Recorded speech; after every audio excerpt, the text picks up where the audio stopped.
பெங்களூருவிலிருந்து மேற்கு வங்க மாநிலத்திற்கு ரயிலில் பயணித்த அம்ரிதா என்ற நிறைமாத கர்ப்பிணி பெண்ணிற்கு ஜோலார்பேட்டை அருகே ஓடும் ரயிலில் கழிவறையில் பெண் குழந்தை பிறந்தது. இதனை அறிந்த ரயில்வே துறை அதிகாரிகள் 25 நிமிடம் ரயிலை நிறுத்தி தாயையும் குழந்தையையும் 108 ஆம்புலன்ஸ் மூலம் திருப்பத்தூர் அரசு மருத்துவமனைக்கு சிகிச்சைக்காக அனுப்பி வைத்தனர்.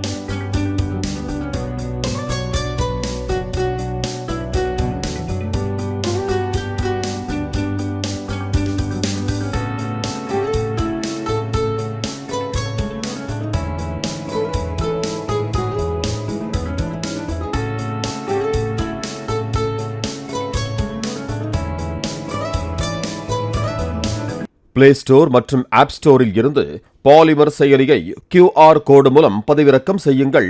செய்திகளை உடனுக்குடன் பெறுங்கள்.